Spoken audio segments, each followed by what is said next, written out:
খুলনার খুলনা মফস্বল প্রেস ক্লাবে তেরোখাদা উপজেলার জমিজমা সংক্রান্ত বিরোধকে কেন্দ্র করে এক সংবাদ সম্মেলন অনুষ্ঠিত হয়েছে।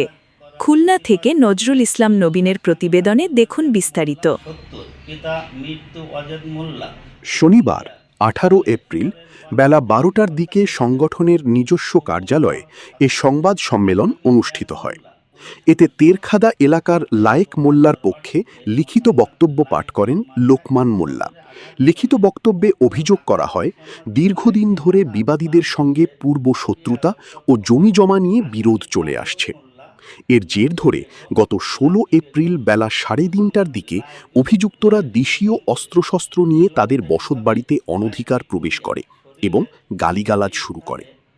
এ সময় লায়েক মোল্লার কন্যা লাইজু প্রতিবাদ করলে অভিযুক্ত আব্দুর রাজ্জাক মোল্লার নির্দেশে রিয়াজ মোল্লা লোহার রড দিয়ে তার মাথায় আঘাত করে। এতে তিনি গুরুতর আহত হন। এছাড়া কামরুল মোল্লা, নকশি বেগম ও লাকি বেগম মিলে লাইজুকে মারধর করে এবং শ্লিষ্টাহানির অভিযোগও করা হয়।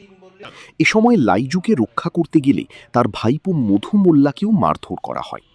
পরে স্থানীয়রা এগিয়ে এসে আহতদের উদ্ধার করে। লাইজুকে খুলনা মেডিকেল কলেজ হাসপাতালে ভর্তি করা হয়েছে এবং মধু মোল্লাকে স্থানীয়ভাবে চিকিৎসা দেওয়া হয়।